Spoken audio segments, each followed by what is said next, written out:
this public by Friday in terms of the work that has been happening here.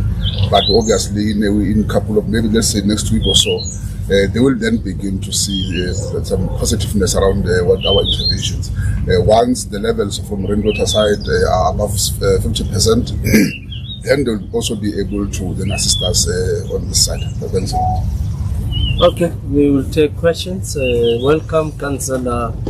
We call him Da Roger in council. Welcome, Councillor Roger. He's the councillor in this area. What's 66? What 66? What 66? Yeah. Can we take questions from yourself? No, Zola. Miss from Africa. Thank you very much. Executive Mayor, I just wanted to ask, the relevant person will respond to this one. I mean, part of the reasons why we are here and some people don't have access to water is, the issue of illegal connections. And we have had disconnections being done by Joburg Water the last couple of weeks. But is that yielding, positive results? Are you winning this battle of, illegal connections? Because I understand that, some of the great contributors to the issues of water that we have is people that are not paying, right? Leading to the city not being able to generate enough revenue, right? To be able to obviously pay for what needs to be paid for. Well, what's happening with the issue of illegal connection? What is a new strategy or different strategy that will be used to fight this issue? Okay, we can take another question. Thank you, Mayor. It's Karinda from the Kaifa News team. 2 questions, please. Just last week in Parliament, the DG of the Department of Water and Sanitation spoke about issues of funding between Joburg Water and the city, saying that 4 billion rand was taken out from Johannesburg Water for the city's, administration, financial needs. Can you provide clarity on why that happened and how the money would be returned? That's the DG statement. And secondly, there have been allegations of organized crime in the water provision sector, allegations that the owners of the water tanker companies are involved perhaps in collusion with the city. Can you provide transparency with regards to who owns or who's behind the contractors regarding water tankers and other private wells? Take follow-up questions. You don't want us to take all of them. Okay. Mr. Mayor, I have to thank Mr. Nico for working well with me in regards to the water issue, and they are struggling. But I must say to you, MMC, you have been nowhere with this water crisis. You don't talk to councillors, you don't talk to the communities. You are letting my community down, and that is unacceptable. Mr. Mayor, you choose the MMCs, they chose the job, make sure that they do their jobs. If there's no water, they need to approach the communities, warn the communities, talk to us, and make my community feel secure. He's failing you. Thank you.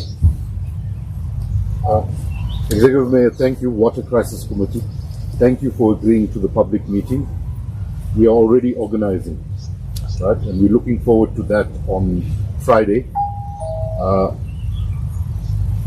We need you to deal with some issues in the public space. For example, we have been told from some quarters that you're moving water from here to address issues in Coronation Road. And I think the misinformation and all of these things doesn't help us to address the issues that we are facing. And we need you to come with answers to all of these things on Friday so that we engage in a very transparent and open discussions with people in our area. And they're already confirming and they're looking forward to meeting with you on Friday. Thank you, Mr. Mayor. Okay. Thanks. Let's attempt to... We'll come back to you. No. It's a political party that was not dealing with parties, with journalists. Yes, unless you came as a council, but it's a political party today. So unless he goes and gets a jacket, he knows the protocol. Unless all parties must come here in their regalia. With all due respect, Mayor, you didn't want, this is my ward, you didn't phone me, but, and I had another meeting. No. Then put on and this is a crisis that's been going on for weeks, if not months. Just put on a jacket. You could have at least had the decency just put to at least inform the councillors, the public representatives who have to live with this crisis every day. No. That's just If you wanted a public meeting, then you Please allow the mayor at least to picked up respond the to phone them. Let's Yeah. just and told us. allow the councillor to wear Please. a jacket. Then we can allow him to engage in the conference because now he's a political party. So we'll ignore that. Okay. You want to concentrate on him or you want to concentrate on the content? No, they're here for you, Executive Mayor. So that we are not distracted by political parties. We have to try and ensure that we remove politics from the water crisis. It's not about the political parties here, it's about our ability to respond to the challenge that we have currently.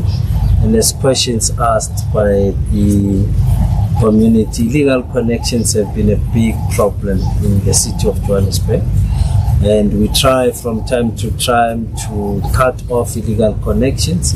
And I think to a large extent, the cut-offs do help us a lot in maintaining the water supply. All what we have agreed on even yesterday in our meeting with Joburg Water, we are going to have a meeting again with the Johannesburg Police Department with an intention to get them to be consistent in the program of cut-offs, because they will do it for 2 days, and once they withdraw from the area, the people will then reconnect again. So it requires consistency, and in fact it will help us a lot in terms of water demand, and it will also help us. So there's a lot that it will help in reducing the current problems that we have on water. So we hope that our discussions and program with the JMPD will yield particular results that we need. We have acquired 20 tankers ourselves as the Johannesburg Water, and an intention is to phase them in so that we can then get out of contracts with third parties. In that way, when there's necessary interventions, remember tankers are basically to be used as and when there's a particular problem of supply. Now we've got 20, which were supposed actually to have launched them properly, but they are there. They are busy. They were there in coordination. They are also here. So there's an intervention that we are doing, and we hope that with our own capacity, it will also help us a lot to deal with all other issues that surround this issue of water tankers and the contractors and all sorts of things in that area. The issue about funding, you'd understand that the financial modeling of metros or of municipalities has been based largely on the surpluses of water and electricity, and of course the last source of funding of the municipality being your rates and taxes. So certainly we all know that the cities have to be funded through those surpluses, and the funding means that you cover all the costs of the city from those three sources of funding over and above equitable share and all others that we get. So yes, it's true that we have to use whatever that comes into a central account to cover for all the costs of the city. But with the entities reform or service entities reforms that we're doing with National Treasury, the intention therefore is to try to ensure that the surpluses that comes out of the water and electricity are able to ring-fence a certain percentage so that it can therefore be reinvested into the water infrastructure. But generally it's all about how we manage the financing of municipalities, and I think we are changing the model so that we can reinvest into the infrastructure of water and electricity. And perhaps the other question is that in Coronationville, there was a question there. In Coronation, they do have water. What we are doing, it's a balancing act. At night, we close water. In the morning, we ensure that they get water. So it's an issue of demand. And we also have to request and make a call to our communities to try as much as possible to preserve water, especially in areas where they've got water, to use it sparingly. Those areas that are battling to get their levels high, we can be able to provide and increase the levels in their water reservoirs. The MMC try as much as you can to talk to the councillor directly. The councillor is raising a concern. You are noted, Roger, and the councillor will talk to you directly, and will also engage with yourselves in terms of convening the public meeting. But we are coming on Friday to meet with the public, and you will also do your level best to inform members of the public that the executive mayor is coming. However, the mayor does not require permission from anyone to go to any of the wards in the city of Johannesburg. He's the executive mayor of Johannesburg, and I can go anywhere. It's just courtesy and the concern raised by the councillor at courtesy, just to inform him that I am coming, and I will do so as I'm saying I'm coming on Friday as courtesy to inform members of the public who will be coming to address their concerns. We are on top of this problem. We are going to find solutions on the water issue in Johannesburg, and we'll continue to call on our communities. One, we're going to be very hard on illegal connection. It's unacceptable. It's contributing to the challenges of the water problems that we're having currently. We're also going to be unveiling our master plan in terms of infrastructure refurbishment, which also includes pipe replacements, so that we can deal with the leaks. We have agreed last night also with the Minister of Water that Johannesburg will have a program on dealing with leaks and get support from provincial government so that we can deal with the water leaks. In that way, we'll reduce our water losses quite significantly as we deal with the pipe replacements and deal with water leaks. So that's where we are, ladies and gentlemen. If there's any other thing technically, we'll be happy to give over to the CEO to give a much better perspective. Yes, there's a problem, and all of us must work together with communities. It's very difficult if you don't have water.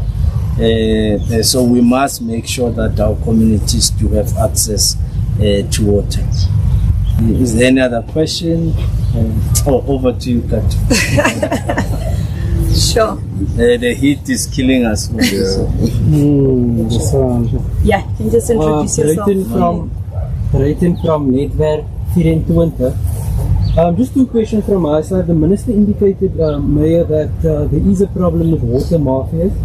Is that a problem in Johannesburg and affect your progress? And just in terms of infrastructure development, is it a matter of fixing the current infrastructure, or is it a matter of building new infrastructure? Thank you. There's another question. Morning, Mr. Mayor. Zanel MG from RCT News. Last week we heard the DG tell the portfolio committee that 4 billion rand worth of funds have been swept from the Joburg water. Money used for? Just a follow-up, Mr. Mayor, my colleague's question, and again on the water tankers, is on the contractors who are currently providing water tankers, is there a means for the city to provide transparency with regards to who those contractors are, considering the allegations countrywide? Thank you. On the contractors, we have explained this matter over and over. We did go through a procurement process, a bidder won, and the bidder was appointed, and the matter is also in court because other bidders went to court. I'm not sure if the court process has been concluded, not as yet, but they were appointed, and it's the court to remember, whilst there's a court matter, it doesn't mean that they cannot provide the service until the court has made the determination. And that is why we took a view that we will now start procuring our own, so that it's an in-house service. So we now have 20 tankers that are city-owned, and we will then be providing water. There's no real water mafias in Johannesburg, as you know, that it's at a very small scale, this water issue, and we are managing it properly without any problems. We'll increase the 20 on every financial year. We'll invest in increasing the 20. But we don't want to have more water tankers. We want to refurbish your infrastructure so that people can have access without having to go the route of water tankers. So we are doing that in that area. Zanele, because it's you who had answered the question. The financial modeling of municipalities have been, when we established local government, the financing of municipalities was based on the assumptions that you will then use your water surpluses from water and electricity, and of course raise and taxes in an attempt to finance the municipalities. Metros, for example, money in our budget is what we raise ourselves. And we have to pay salaries, we have to maintain parks, we have to maintain the entire infrastructure, roads, signals, from all the money that we have. So it's only now that we are starting through a process of we call service entities reforms, which we are doing with National Treasury, with an intention to start ring-fencing certain percentages of the surpluses of water and electricity into the infrastructure, so that we are not faced with this type of challenges into the future. But we still have to pay salaries, we still have to pay for traffic signals, we still have to pay for medicines and in the clinics and all sorts of things. So it's a balancing act, unfortunately, in terms of how we spend our budget. Will the money be repaid, the 4 billion? Paid. Put back? They say it's missing and not put back. No, it's not missing. It's not missing. It's not missing. Okay. It's money that has to be used for the entire city of Johannesburg. Okay, because this requires a discussion separate. Understanding financing of municipalities, especially metros. Now, once we can go through that explanation, you'd understand that when we started local government, especially metros, we said metros will have the capacity to finance themselves. We don't get much from National Treasury or national government. I think in terms of our equitable share, we basically get around 7 to 9 billion annually. The rest of the money, which is about 89 billion, you subtract in simple terms 9 billion, it means 80 billion of it we must raise it ourselves. And that money must cater for the entire city. But we have taken a view with National Treasury that we must start ring-fencing money of entities so that we can reinvest into the infrastructure. So there's a service entities reform program that we're doing with National Treasury. I think by next year, towards the end of the financial year, we'll have a sense and finalize that program, and we'll start funding entities differently. Right now, I think Joburg Water, we give it about an allocation of just under 2 billion. 1.7 that was allocated to Joburg Water this year, in this financial year. So, but there are certain capital projects that we continue to work with Joburg Water and raise money into the market. We have raised about 500 million currently, just to focus on refurbishment of the 24 reservoirs. We've got 45 reservoirs that are no longer in good health, and we have raised money to that effect from the market. Which one?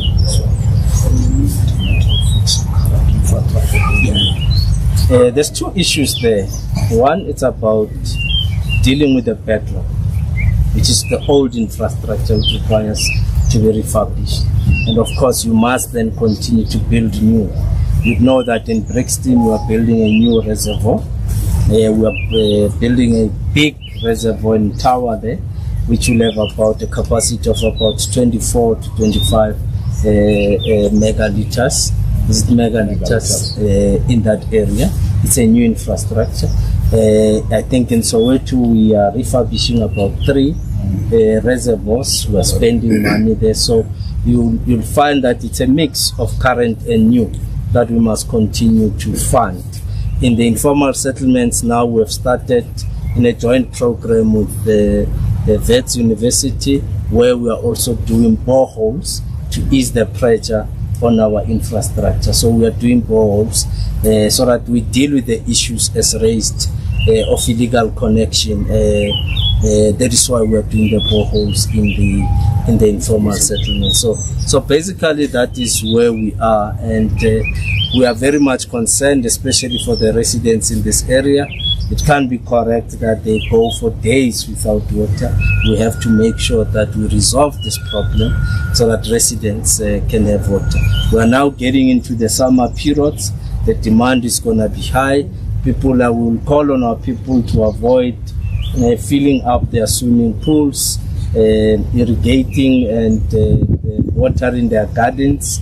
If they want to do so, rather do it in the evening, then you can water your garden so that it doesn't consume a lot of water and you don't waste water.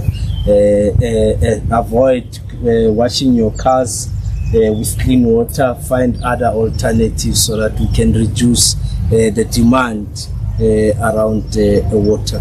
We have to spare it. We're already way above what Rand Water has apportioned for Johannesburg.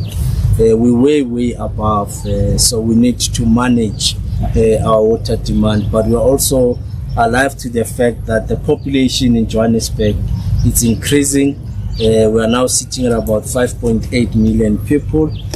So we need to also try and find better ways of how we increase supply and how we manage, in fact, better the supply of water to our residents, especially clean water. And we are also affected by bursting pipes regularly, where we lose a lot of clean water, and that is why we are focusing on a pipe replacement. Bulk of our pipes is what we call asbestos. It's not easy to repair. So once it bursts, it means we must replace. We are also doing a pressure valve replacement, which is a good program and is going to help us to manage demand and manage it better. So we're on top of the situation, and our teams are working around the clock to ensure that there's proper water supply to our communities. And thank you very much. Members of the media, any follow-up questions? The executive mayor will engage with the councillor after the briefing. So this was... We all want to hear it. No, you engage the mayor after the briefing. This is a media briefing. I'm a stakeholder. Yes, sir.